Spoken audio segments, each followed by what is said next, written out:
Olá, meu nome é Ney Herman. Muito obrigado por permitir que eu entre em sua casa neste momento. Está começando mais uma edição do programa Lente Aberta aqui na TVE, a TV educativa dos Campos Gerais.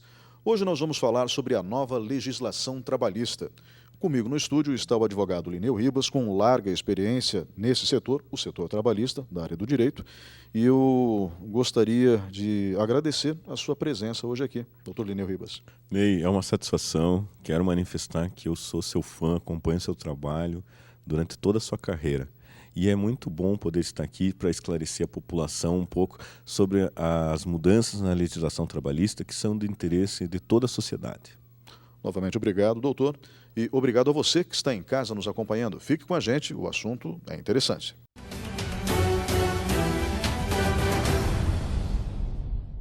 Olá, estamos de volta com o programa Lente Aberta. O tema de hoje, a nova legislação trabalhista. Comigo no estúdio da TVE está o advogado Lineu Ribas, com larga experiência no segmento trabalhista e que vai nos esclarecer hoje o que, afinal, foi aprovado pelo Congresso Nacional.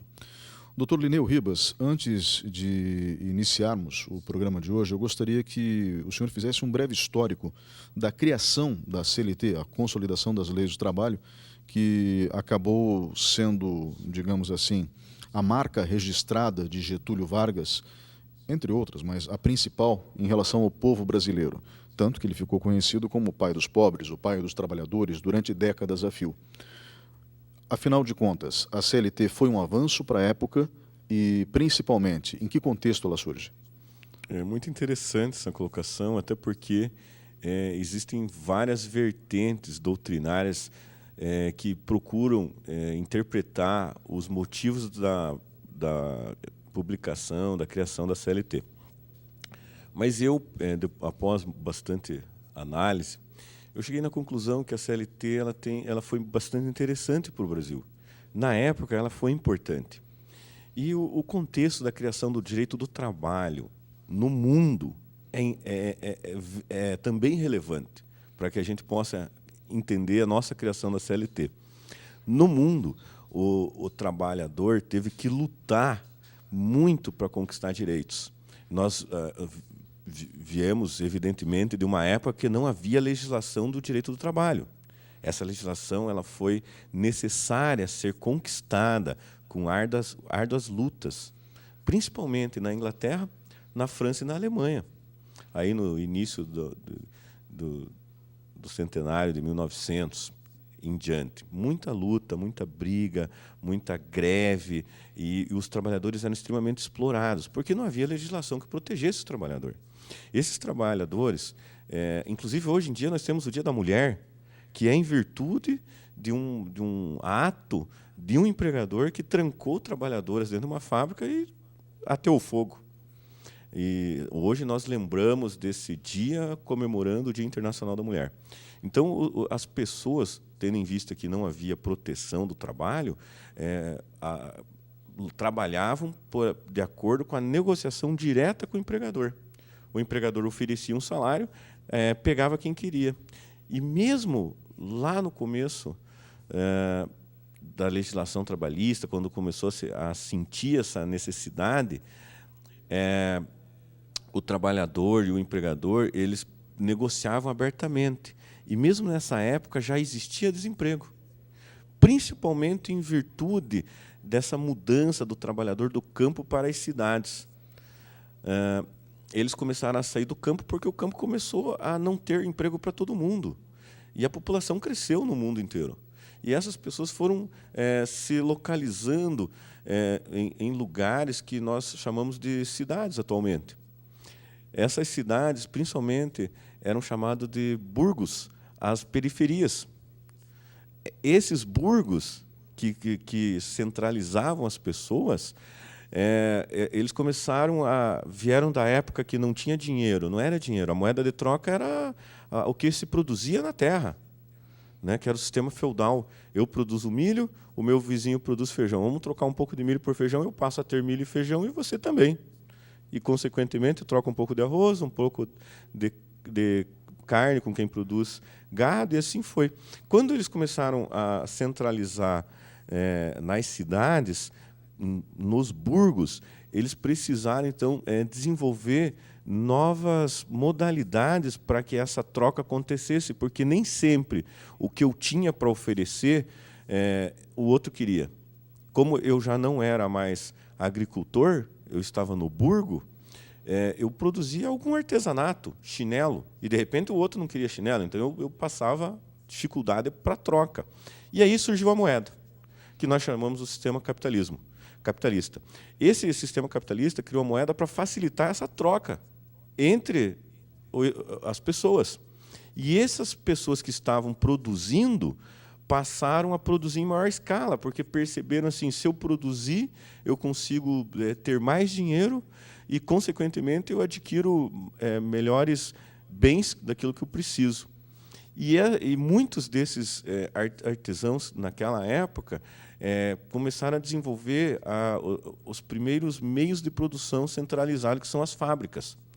E esses são os famosos burgueses, porque foram morar nos burgos, aos arredores das cidades, como artesãos, e com a inteligência, a sapiência própria do ser humano, eles começaram a perceber que poderiam explorar outros seres humanos. E começou, então, a surgir a questão de emprego. Só que, na época, era quase um subemprego. Na Inglaterra do século XIX, crianças de 5 anos trabalhavam 12, 18 horas por dia em minas de carvão. Aí vem o século XX, como o senhor mencionou no início da sua explanação, vêm as lutas, muitas delas com mortes, envolvendo homens, mulheres, enfim, e crianças. E nesse quadro surgem direitos trabalhistas, condições mínimas de trabalho, que acabam sendo respeitadas pelos empresários da época, né? Mas, no Brasil, a gente tinha ainda um agravante, que era a cultura escravocrata.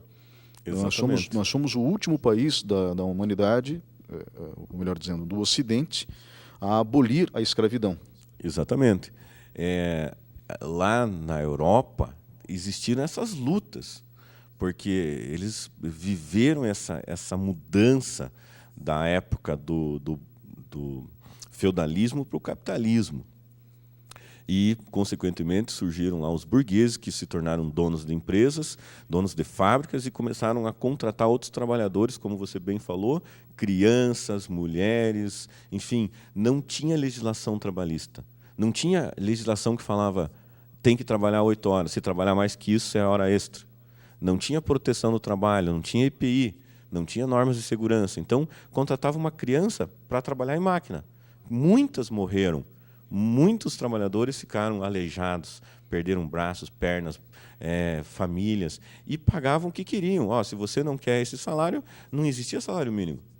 Então, começava ao amanhecer até ao anoitecer. E depois da criação das luzes elétricas, então passou-se a explorar 12, 13, 14. Existem registros de pessoas que trabalhavam 16 horas por dia. Aí começou, então, a necessidade da classe trabalhadora se organizar.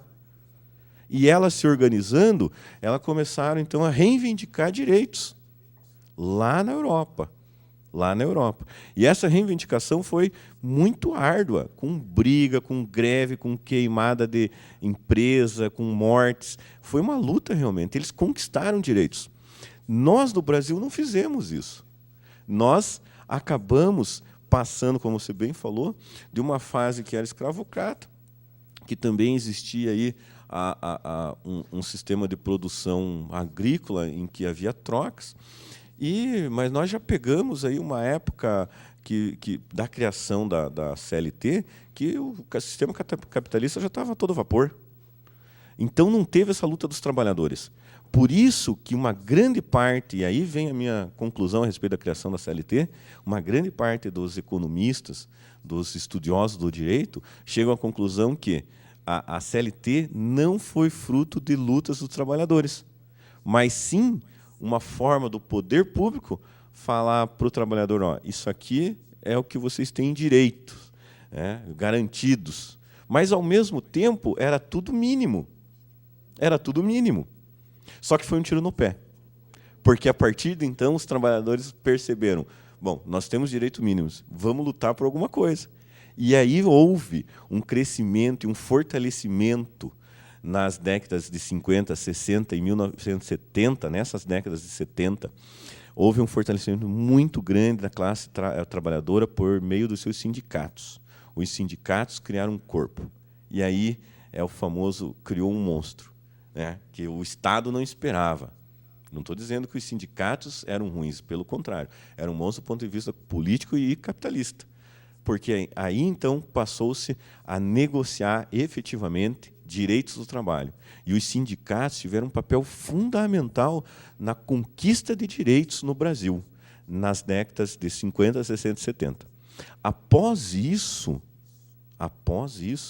a legislação ficou extremamente rígida no Brasil, mais rígida que nos outros países. E aí que inverteu os papéis. E lá atrás, quando não havia direito do trabalho, nós chamávamos isso de liberalismo, porque não existia, era liberal. Negociava-se abertamente com o empregado e com o empregador. Não existia direito do trabalho. Quando passou a existir direito do trabalho, nós tivemos uma legislação extremamente rígida, que protegia o trabalhador, e esses trabalhadores poderiam ser organizados em sindicatos, e como, de fato, é correto isso, é necessário, vamos dizer assim, nessa relação capital-trabalho, o capital se organiza de um lado e o trabalho se organiza do outro lado, para que tenha forças de negociação. E houve, então, um enrijecimento da legislação, na qual o empregador não consegue se desvencilhar de cumprir a legislação. Se descumprir, acarreta processo trabalhista. E a justiça do trabalho ficou extremamente forte. No Brasil, nós temos uma justiça especificamente do trabalho, que não é existente em todos os países no mundo. A CLT foi criada em 1942. Alguns dizem que foi inspirada na filosofia trabalhista de Benito Mussolini, que era o líder da Itália naquela ocasião, até aquela ocasião. Ele chega no poder na Itália, se eu não me engano, em 1922. Então, durante 20 anos, ele comandou a Itália pelo Partido Fascista, que era co-irmão, digamos assim, do Partido Nazista. A diferença é que no fascismo não havia o elemento racista que tem dentro do nazismo de Adolf Hitler. Então, é lógico que a origem não é muito nobre, mas é sempre bom lembrar que Getúlio Vargas também era fascista, né? Também era um líder político, digamos assim, autoritário. Tanto que a CLT surge dentro da era Vargas, dentro do período ditatorial, que foi de 1930 a 1945. Surge dentro da ditadura Vargas, correto? Correto. Por isso que muitos estudiosos falam, não foi uma conquista, foi uma colocação que partiu do próprio poder público. Isso aqui é o que vocês vão ter. E acabou. Só que no decorrer das décadas, das 3 décadas subsequentes, o trabalhador cresceu muito em face como categoria e conquistou muitos direitos. E isso foi maravilhoso. Enrijeceu, ou seja, protegeu. É difícil descumprir. Se descumprir, tem meios para cobrar, que era entrar com ação trabalhista, que era uma prescrição que não existia de 5 anos para o trabalhador rural, por exemplo, então poderia cobrar todo o tempo. Fundo de garantia era trintenária. E isso, nós passamos de uma fase liberal para uma fase rígida. E agora, depois de 1980, começou a vir uma nova onda, que partiu do próprio capitalismo, evidentemente, que é a onda que dizia o seguinte: nós criamos um monstro para nos morder, né? E nós temos que mudar isso, nós temos que começar a tirar leis. Só que tirar leis, o trabalhador nunca aceitou e não vai aceitar jamais. Então, houve uma onda que nós passamos a chamar assim de neoliberalismo. Liberalismo, rigidez e agora um novo liberalismo. Como que nós vamos fazer isso? Vamos flexibilizar. Não vamos tirar leis, mas vamos facilitar um pouco também, né? Não vamos deixar tão rígido. Vamos propiciar a negociação entre trabalhador e empregado. Na época, vamos dizer, 1980, 1990, nessas 2 décadas, nem mesmo a classe trabalhadora teria condições. É tudo uma evolução social. Hoje, eu posso dizer para vocês assim, o trabalhador ele é muito mais esclarecido do que naquelas décadas. Realmente, os meios de comunicações hoje facilitam, a internet, é tudo mundial, é tudo globalizado. Agora, eu tenho a convicção que a reforma trabalhista veio no momento adequado, porque o trabalhador hoje tem condição de negociar, diferente do trabalhador em 1980. Que era refém de uma situação específica, Exatamente. principalmente dentro do regime militar. Bem, eu gostaria agora de voltar ao tempo presente, para 2017, e falarmos um pouco sobre aquilo que foi aprovado no Congresso Nacional. Um dos tópicos mais, como eu posso dizer, polêmicos dentro de tudo que foi alterado, aproximadamente 100 pontos foram alterados dentro da CLT, justamente a prevalência do negociado sobre o legislado. O objetivo disso é facilitar a contratação de novas pessoas. O objetivo da reforma trabalhista é facilitar contratações e demissões, se for o caso. Ó, Ney, eu vou falar aqui aquilo que a gente está vendo na sociedade como estudioso efetivamente. Nós temos um Brasil em que existe um excesso de ações trabalhistas. E eu sou advogado trabalhista e deveria estar adorando, né? Mas eu tenho que ter um pensamento não individual, eu tenho que ter um pensamento coletivo. A sociedade está correta dessa maneira? O que está acontecendo de errado? Realmente, nós temos um poder judiciário trabalhista que está sobrecarregado. Na qualidade de advogado trabalhista e membro da Ordem dos Advogados do Brasil, nós temos defendido a criação de uma nova vara em Ponta Grossa, por exemplo, do trabalho, para dar conta de tanto serviço, que só as 4 varas que já existem não são suficientes para a demanda tão grande que existe. Falta juiz do trabalho, por exemplo. Então, esse contexto de excesso de ação trabalhista e rigidez faz, inevitavelmente, que o empregador descumpra. Para que, então, ser tão rígido se vai descumprir? E se vai chegar com ação trabalhista, e lá na ação trabalhista é permitido negociar? Por que só lá? Porque daí lá ele está pagando advogado, porque lá ele está tendo assessoria do juiz, quando na prática nós sabemos que é um interesse estritamente econômico e o trabalhador vai fazer acordos que vão ser muito inferiores efetivamente ao que está sendo pleitado ou que teria direito. Então a legislação veio dizer o seguinte, ó, na prática está acontecendo isso, vamos resolver. Vamos tirar um pouco do Poder Judiciário esse encargo de ter que resolver tudo e homologar acordo, porque era isso que estava acontecendo, e vamos trazer para a realidade, antes da ação trabalhista, vamos deixar eles tentarem negociar isso aí. Vários pontos é possível negociar, e eu concordo que hoje em dia é possível, tem assessoria dos sindicatos, tem assessoria jurídica dos sindicatos, o trabalhador tem para onde recorrer, tem o Ministério do Trabalho, que é bem estruturado. Então, o trabalhador pode estar se informando. Eles são, hoje em dia, como eu falei para você, volto a repetir, são bem informados. Não é mais da mesma maneira que era tão refém. Concordo que o capital sempre vai ser mais forte que o trabalho. Mas a negociação é possível em alguns pontos. E a legislação, ela flexibilizou, ou seja, não tirou todos os direitos. Os básicos, os fundamentais, foram mantidos, mas abriu a brecha de negociar algumas coisas, como é o caso, por exemplo, das férias. Eu, você, qualquer outro trabalhador, na atualidade, penso que é muito difícil alguém que fale assim, eu quero tirar 30 dias de férias. Eu vejo isso na prática.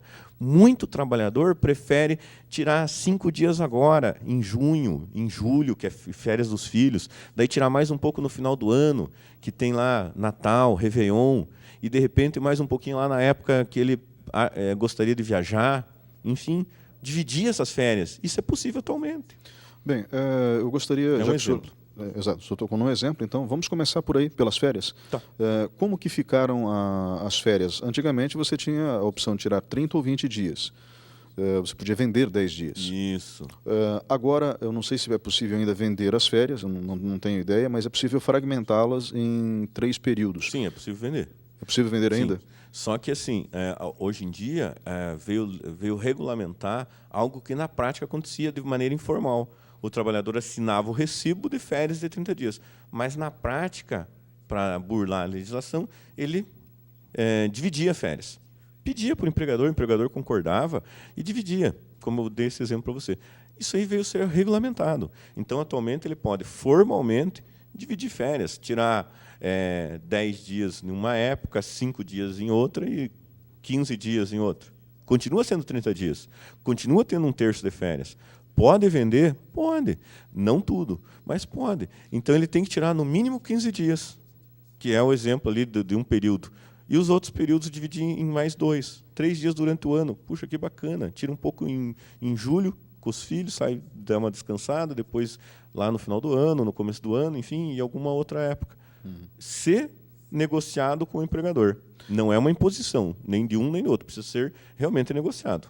Pelo que eu acompanhei nesse aspecto das férias, esses períodos pequenos de 5 dias, eles não podem coincidir com feriados, então, para que o trabalhador não seja prejudicado. Então, e aqui no Brasil nós temos diversos feriados, então, digamos, o feriado de 7 de setembro, não lembro agora em que dia da semana vai cair, mas isso é irrelevante. Digamos que nós tenhamos sábado, domingo e segunda, o trabalhador ele não pode ser obrigado a pegar as férias de 5 dias a partir do sábado. Exatamente, não pode começar num feriado. Exatamente. Ele não pode começar num feriadão. Num feriadão. Mas ele pode começar antes. Um dia antes, eu quero aproveitar o feriado e já pegar minhas férias, mas não iniciando no feriado. Começa um pouco antes. Pode daí, tudo bem. Mas isso já era, na realidade, legislado, assim, até pela jurisprudência, que as férias nunca poderiam começar em um dia não útil. Tem que necessariamente começar num dia útil. E a legislação, isso era pela jurisprudência. A legislação veio a regulamentar isso. Doutor, apenas então para deixar claro esse tópico das férias.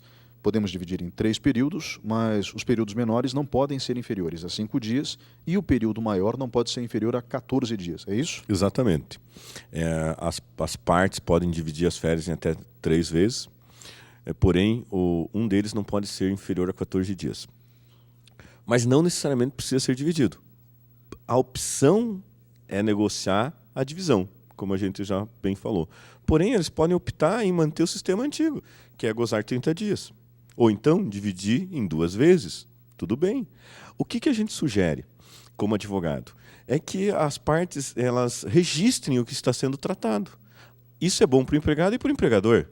Porque, assim, se o empregado não manifestar interesse na divisão e passar o período subsequente, que nós chamamos, após a aquisição de férias, de período concessivo, que é mais 11 meses para frente, o empregador obrigatoriamente vai ter que iniciar a concessão das férias. O empregado não se manifestou. Aí ele vai ter que conceder os 30 dias para o empregado. Aí não adianta o empregado querer dividir depois disso.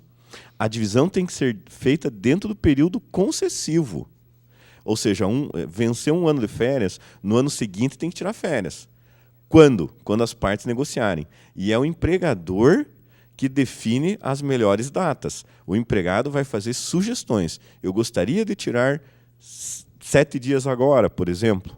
O empregador pode aceitar ou não. Não é obrigatória a aceitação. Então, realmente uma negociação. Tem que ser bom para ambas as partes. Doutor, obrigado pela participação nesse bloco. Nós vamos agora para um breve intervalo e voltamos em instantes. Fique com a gente.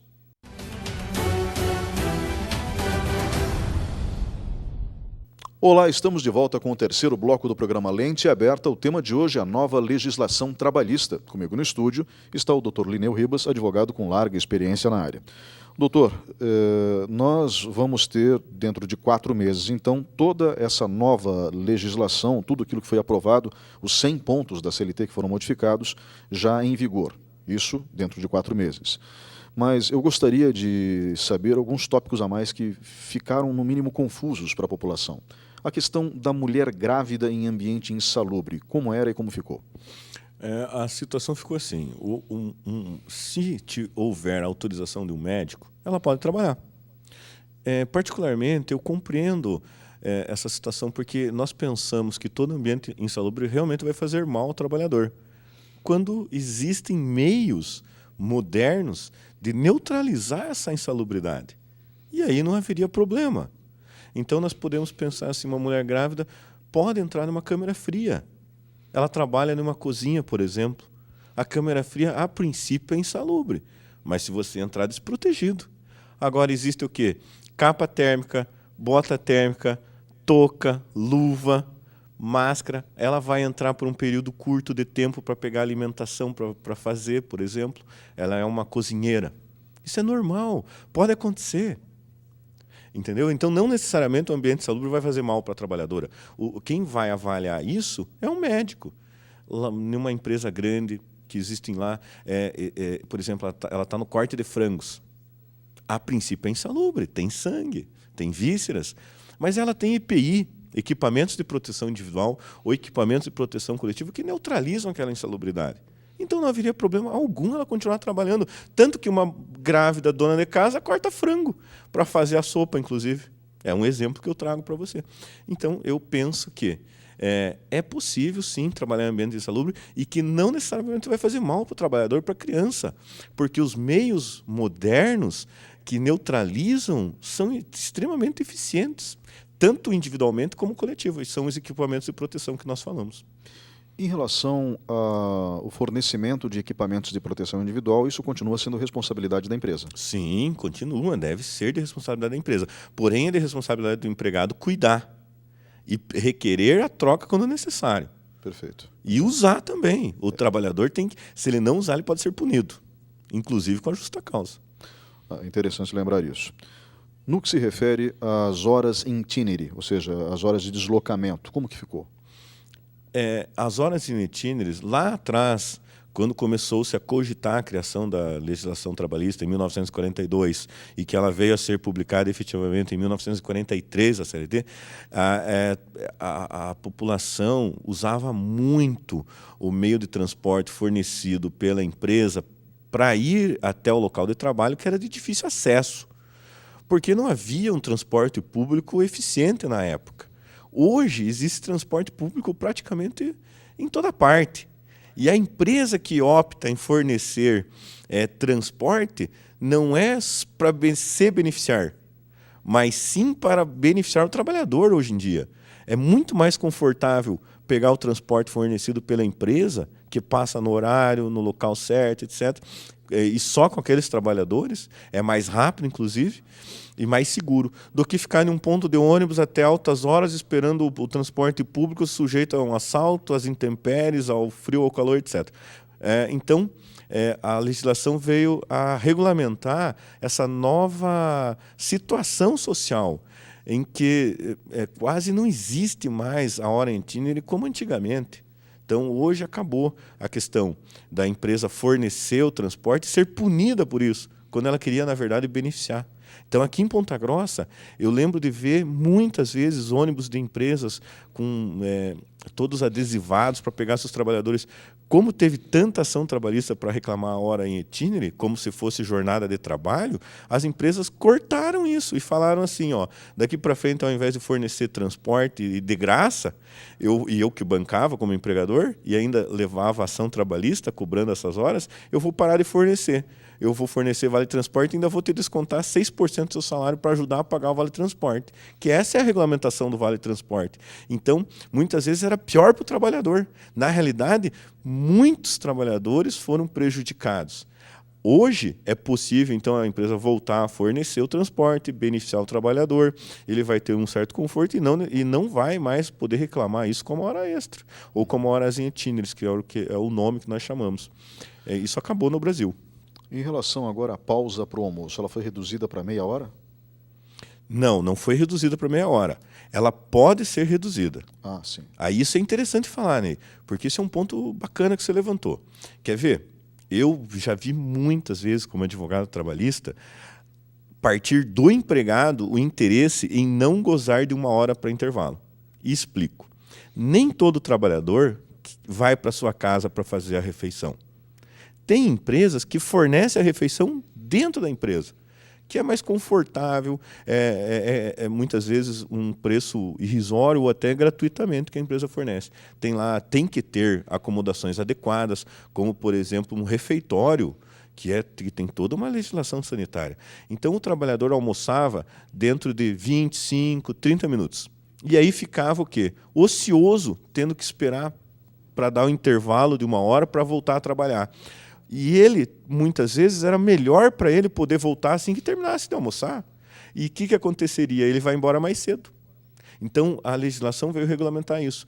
Caso seja interesse de ambas as partes reduzir o intervalo, pode. Pode ser por 30 ou 40 minutos, 45, 50. Não necessariamente precisa ser de 1 hora. É isso, caso seja benéfico para o trabalhador. Qual é a consequência disso? O trabalhador vai embora mais cedo. Vamos supor, a empresa fornece o refeitório, fornece a refeição. O empregado concorda que 30, 40 minutos é o ideal. Como já aconteceu aqui na região muitas vezes, não vou citar nomes de empresas, mas aconteceu de ter lá 40 minutos. Ele pega e vai embora 20 minutos mais cedo. Ótimo, é isso que a legislação veio regulamentar. Uhum. Em relação às horas extras, que modificação foi aprovada? Não, em regra, as horas extras continuam existindo normalmente. Trabalhou acima do 8º, da 44, da 44ª semanal, vai ter hora extra com um adicional de 50% ou 100% se for domingo ou feriado. Mas a legislação veio flexibilizar a negociação individual. A negociação individual é aquela em que o empregado não precisa estar assistido pelo seu sindicato. E quando nós falamos que era a negociação coletiva, não era simplesmente estar assistido pelo sindicato. Essa assistência tem que ser por meio de acordo coletivo ou convenção coletiva. Dependeria de uma assembleia, de um rigor que a própria legislação trazia, que era ruim até mesmo para o sindicato. Então, as mudanças com relação a horas extras são a possibilidade do empregado negociar banco de horas, compensação de jornada. Um exemplo clássico. Uma empregada doméstica, ela negocia, doutor, posso chegar amanhã mais cedo, para sair um pouquinho mais cedo? Ou então vou no médico e daí volto mais tarde, ou quero ir numa reunião da escola, sabe? Daí fico um pouquinho mais tarde, ou compenso outro dia. Isso agora é possível, isso é possível. Uhum. O que era informal passa a ser formalizado, regulamentando, tirando um pouco daquela briga que existia no X-Trabalho por coisas pequenas. Uhum. Muitas vezes, existem várias empresas que abusam dos seus trabalhadores, mas existe o contrário também. Eu me lembro de um episódio, não vou citar nomes, mas vou citar apenas o caso, de um trabalhador que processou uma empresa dizendo que ele era iluminador de estúdio. Ele apenas acendia um interruptor. Toda a iluminação era fixa. Então, isso não caracteriza, obviamente, o acúmulo de função. É óbvio que ele perdeu, mas ele tentou.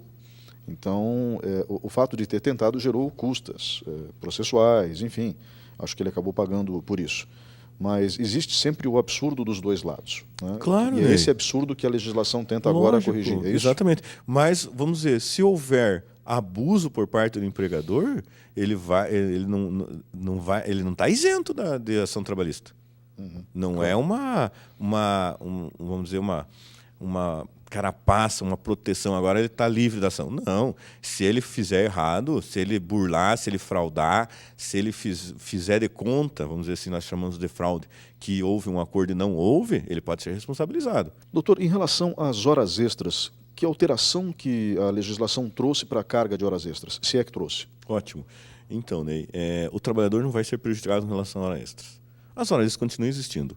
Se o trabalhador fizer hora extra, ou seja, trabalhar em horário excedente a 8ª hora diária ou 44ª semanal, ele vai receber com adicional de 50% ou 100% conforme o caso. Por exemplo, 2 horas extras, as 2 primeiras horas extras é 50%, nós chamamos de horas extras legais. Acima disso são ilegais e devem ser remuneradas com 100%. E assim como aquelas que são em domingos e feriados. Porém, a legislação nova, ela trouxe a possibilidade da negociação individual em casos que era necessário e que a legislação não permitia, que requeriam, por exemplo, a participação do sindicato necessariamente. E essa participação do sindicato não era qualquer participação, era uma participação rigorosa, por meio de acordo coletivo ou convenção coletiva, que requeria todo um processo burocrático de assembleia, de publicação de edital, de reunião com trabalhadores, invasiva, que era ruim para a empresa, era ruim para o trabalhador e até para o sindicato. Essa nova legislação ela possibilitou essa negociação individual independente do sindicato ter que fazer acordo coletivo ou convenção coletiva, o que é bom para o trabalhador.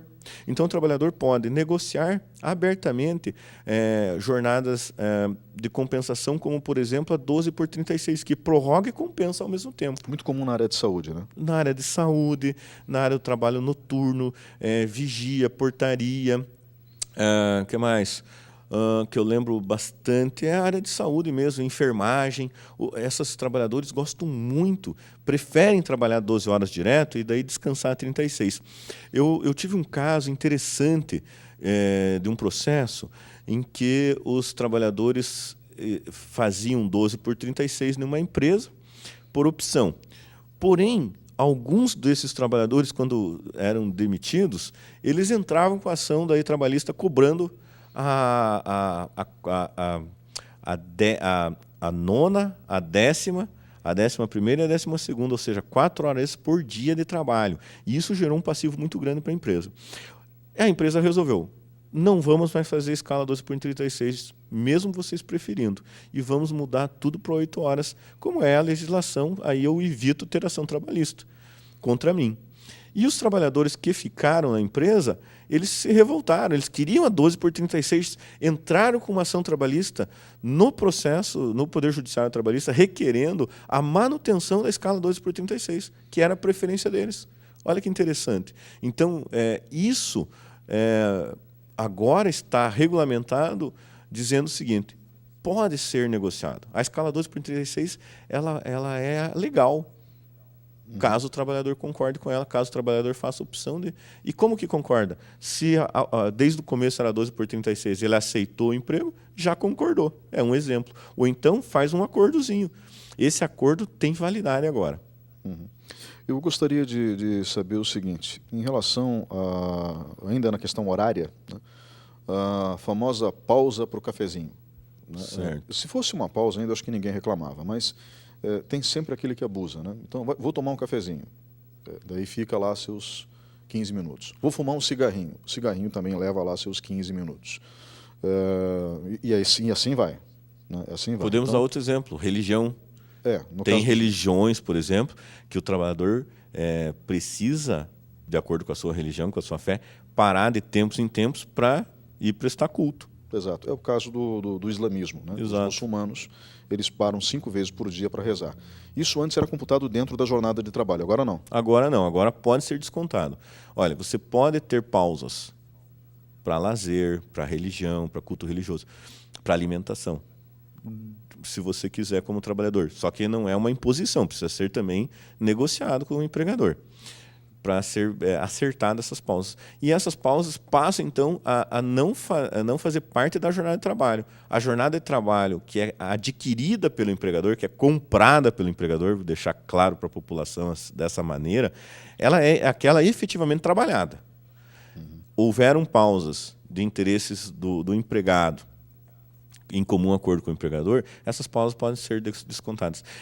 Por exemplo, nós falamos muito do intervalo para almoço, mas existem muitas empresas que deixaram de ter o intervalo do lanche da manhã e do lanche da tarde porque os trabalhadores cobravam esse intervalo como hora extra. E o que era benéfico passou a ser um grande problema. Isso voltou, então, foi resgatado pela legislação, dizendo assim, é possível fazer isso e não vai computar dentro da jornada de trabalho. Vocês podem ter um intervalo à tarde de 15 minutos para café, tudo bem. Nenhum trabalho pesado, por exemplo, da construção civil, isso é normal e é necessário, senão os trabalhadores não aguentam. E, aliás, o que a legislação fazia era impunha a não possibilidade de intervalo, e se houvesse intervalo, teria que ser pago pelo empregador, consequentemente o empregador não queria dar intervalo, o trabalhador em trabalho pesado, por exemplo, ficava exausto, cansado, caía o rendimento e era mais suscetível a acidentes do trabalho, por cansaço e fome. Agora não, ele dá uma pausinha, dá uma recuperada, dá aquele gás, volta a trabalhar mais animado até. Em relação ao fim do acerto informal, como que ficou isso? Isso é um ponto interessante, né, que você está levantando. É muito comum nós ouvirmos que o empregado quer fazer um acordo. O acordo, via de regra, não parte do interesse da empresa. Olha só que interessante. que é o acordo até então? O que era esse acordo? O empregado quer sair da empresa, mas não quer pedir a conta. E isso era um problema muito grande. Quais as consequências disso? Primeiro que era ilegal, era fraude. Fraude contra o Fundo de Garantia, fraude contra o INSS, fraude contra a legislação trabalhista, e essas fraudes são crimes federais, que eram puníveis pela Justiça Federal, efetivamente, além dos processos trabalhistas. E ele propunha, você faz de conta que me manda embora para eu poder receber o Fundo de Garantia e o seguro-desemprego. Está fraudando, não está? Tá. Aí eu te devolvo o dinheiro do aviso prévio, ou você faz de conta lá que, no termo rescisório, que houve um empréstimo para mim, um adiantamento, alguma coisa. E te devolvo a multa dos 40%. Puxa vida, dava tanta encrenca, briga na justiça e um monte de coisa. O empregado saía, não queria devolver, ou devolvia, depois entrava com a ação dizendo que foi forçado, e enfim. Os dois eram punidos, porque os dois eram coautores de um crime de receber indevidamente seguro-desemprego. Maravilha. Isso acabou. Agora podem concordar em fazer esse acordo. Olha só, você não quer pedir demissão e eu não quero te mandar embora, mas a gente quer rescindir esse contrato. Vamos achar um meio termo aí. A legislação trouxe essa possibilidade com algumas regras específicas e que vai facilitar essas saídas dos trabalhadores. Claro que mesmo se houver fraude nesse sentido, claro que é punível. Agora, no caso... Vamos supor que o empregador forge que foi um acordo para diminuir seus encargos. Aí o trabalhador também vai poder discutir na Justiça do Trabalho, evidentemente, esse tipo de coisa. Aliás, nesses acordos, a multa de 40% ela pode ser reduzida para 20%. Exatamente, cai pela metade. Cai pela metade. É um meio termo. Nem tão lá, nem tão cá. Eu achei... de forma inteligente essa mudança. Até porque, né, quem fez a proposta de mudança não foram necessariamente os deputados, nem o presidente da República. Quem formulou os termos foram especialistas, foram juízes do trabalho. Por exemplo, nós tivemos o Dr. Marlos aqui, de Campo Largo, que foi convocado pela presidência da República para trabalhar nessa mudança, nessa proposta, estudando os temas, os pontos, etc. Então, é um exemplo de juízes, de promotores, de procuradores, de advogados que participaram da escrita, da redação, da ideia. E aí, sim, uma vez feito o projeto, passaram-se para os políticos para que eles pudessem fazer essas votações. Então, as mudanças foram extremamente inteligentes. Uhum. Em relação ainda fim do acerto informal, não se pega, nesse caso, 100% do FGTS, mas 80%, né? Existe um limite para isso. Exatamente, ele já não vai tirar 100% do FGTS, porque parte do FGTS vai ficar... mas não é que vai perder também. Não, fica lá. Fica lá. Mas não vai poder sacar naquele momento. Não vai poder sacar tudo, mas saca uma parte, poxa, já alivia. Uhum. Então, em vez de fazer fraude e cometer crime, para pegar 100%, vamos fazer de forma lícita. É mais ou menos isso que o Congresso acabou efetuando. Novos tipos de jornadas de trabalho.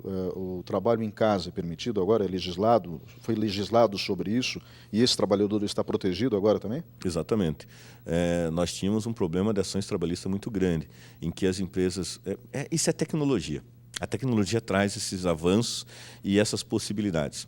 É o chamado teletrabalho. Eu posso trabalhar na minha casa. Hoje, com essa tecnologia, posso estar falando com você diretamente, tudo online. E isso não era registrado em carteira. Não tinha proteção alguma na legislação trabalhista. Aí, quando terminava esse vínculo jurídico, o trabalhador entrava com a ação pedindo o vínculo empregatício e todos os direitos. E o empregador ia na Justiça do Trabalho se defendendo, dizendo que não havia vínculo, que ele era autônomo, que ele fazia quando ele queria, etc. E acabava aí tendo uma série de decisões desencontradas no Brasil. Alguns juízes reconheciam, outros não. E esses processos davam um trabalho tremendo, não só para as partes, mas principalmente para o Poder Judiciário e para o Poder Público. Vamos pensar assim, cada processo tem um custo para o Poder Público imenso. Para que ter processo que pode ser resolvido extrajudicialmente, de algo que precisa ser regulamentado? Ao invés de ficar na informalidade, vamos regulamentar. Isso aí é empregado, sim. e pode ser empregado com características próprias, com direitos próprios. É isso. Contrato por horas de trabalho também? Também permitido? pode. Seja, Isso que é aquele contrato com menor quantidade de horas. E é uma coisa que existe. Eu vou dar um exemplo do professor. Eu tenho um vínculo empregatício com uma instituição de ensino. Aqui de Ponta Grossa, sou professor de uma universidade. Eu não preciso estar lá 44 horas. Eu posso estar lá 8 horas durante a semana. Para o professor isso era possível. Agora é possível para todas as categorias. Então, eu vou trabalhar para um determinado lugar 8 horas, numa segunda-feira. O resto da semana eu posso trabalhar para outras pessoas e ter vários vínculos empregatícios. Isso é possível. Ou então trabalhar, nós chamamos de meio expediente, que é a jornada parcial, pode também. Então, tudo isso está regulamentado pela nova legislação como viável e não com a rigidez da jornada integral de 44. o autônomo agora ele pode prestar serviços para uma única empresa sem caracterizar vínculo empregatício também, né? Ah, sim. Agora nós estamos falando até da terceirização, que veio regulamentado praticamente concomitante com a reforma trabalhista. Um pouquinho antes. A terceirização da atividade fim da empresa sempre foi proibida no Brasil. Ou seja, eu tenho uma empresa que produz móveis de aço, eu jamais poderia terceirizar um trabalhador da linha de produção. Com essa mudança legislativa, é possível contratar uma empresa terceirizada que vai fornecer trabalhadores, por exemplo, contratadas por ela e remuneradas por ela. E essa empresa ter com a tomadora de serviço um vínculo comercial, que vai receber por mês um valor X para manter uma quantidade de produção na linha de produção. É possível, por exemplo. Uhum. Em relação aos bônus, como, por exemplo, participação nos lucros da empresa, isso não é mais incorporado ao salário do trabalhador e nem incide sobre o INSS, ou seja, sobre aquilo que se contribui para a Previdência, correto? Correto. Nós chamamos isso de verba de natureza indenizatória. Não vai sofrer descontos fiscais e não vai gerar reflexo para férias, 13º e outros avanços, porque não é necessariamente salário. É uma verba indenizatória, com natureza indenizatória. Então, não influencia no 13º e não influencia também no pagamento da Previdência. Em outros reflexos. Porque, assim, quando tinha... esses reflexos já não vinham tendo por negociação coletiva. Ah, sim, claro. Certo? Mas hoje ela está totalmente clara. Olha, determinadas verbas podem ser acertadas e isso beneficia o trabalhador porque aumenta o salário dele. E não necessariamente vai ter que ter desconto para o INSS. Não necessariamente vai ter que ter pagamento de imposto de renda. Então, isso veio a ser regulamentado, algo que os trabalhadores... muitas vezes eu queria dar um bônus para o meu trabalhador, não sabia como, e ficava burlando a legislação ou pagava por fora. Então, agora é por dentro. Dentro da folha de pagamento, está certo, está correto, é regulamentado, esse dinheiro aparece. Uhum. Pelo que eu posso entender, doutor, ficou muito presente agora, com a reforma trabalhista, a negociação direta com o indivíduo. Então, a negociação direta, hoje, ela é, digamos, tão importante quanto a negociação coletiva. Eu posso negociar diretamente com o meu patrão. Exatamente. O contrato de trabalho prevalece sobre o legislado, isso com a aprovação do Congresso Nacional agora, nesses últimos dias. Desde que respeitados os direitos mínimos. Olha que interessante. Os direitos mínimos continuam sendo garantidos. Nós chamamos de cláusulas pré-existentes do contrato de emprego. Férias, 13º, fundo de garantia, INSS, tudo continua existindo. Eu não posso abrir mão disso. Eu não posso querer não depositar o fundo de garantia e querer receber isso direto. Eu não posso não querer mais receber 13º, férias e aumentar meu salário durante o ano. Não dá, que nós chamamos de salário compressivo. Isso não é possível. Eu posso flexibilizar e negociar coisas que vêm a mais, ou direitos que podem ser flexibilizados que a legislação permite, como a jornada de trabalho e tantas outras que a gente falou. Um outro exemplo é a troca de feriado. Não era possível. Agora é possível negociar, coletivamente ainda. Mas é possível acertar que a empresa não vai conceder o feriado no dia do feriado. que seria no meio da semana. Às vezes os trabalhadores preferem que seja ou na segunda ou na sexta, que emenda, o famoso final de semana prolongado. Então eles podem fazer essa opção. O trabalhador pode fazer essa opção, isso é bem legal. Sem prejuízo depois em processos trabalhistas para a empresa. Exatamente, que isso não vai gerar processo trabalhista por terem mudado o dia de gozo do feriado, por exemplo.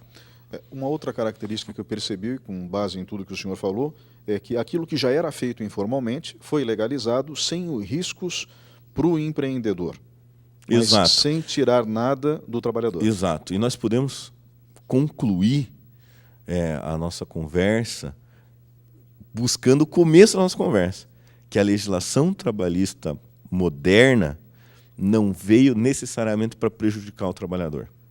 Ela veio visando uma flexibilização dessa negociação, possibilitando isso, respeitando direitos mínimos, preservando o poder judiciário para que ele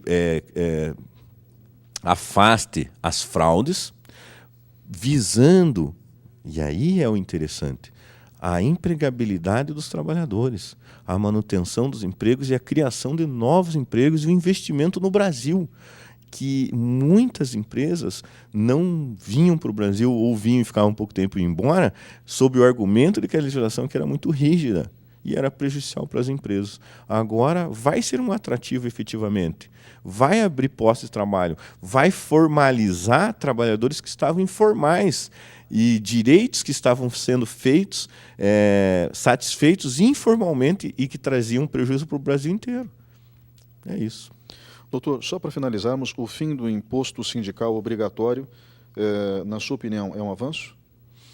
Olha, eu vou falar algo que é complicado de ser dito, porque todo sindicalista é contra ao fim do imposto sindical obrigatório. Mas a legislação, ela realmente revogou isso. O que era esse imposto sindical obrigatório? É um dia de trabalho no ano que era descontado do trabalhador e era pago para o sindicato, obrigatoriamente. Esse dinheiro era para o sindicato e parte desse dinheiro era para o poder público. O trabalhador não podia se opor por cartinha, não podia se opor. Era obrigatório esse desconto, esse pagamento. Agora não, agora acabou isso. Só vai pagar, só vai contribuir para o sindicato quem quiser, quem for sindicalizado. Eu penso, Ney, respondendo realmente, o Linneu pensa que é um avanço na legislação. E é um avanço para os sindicatos. Isso não necessariamente importa em enfraquecimento.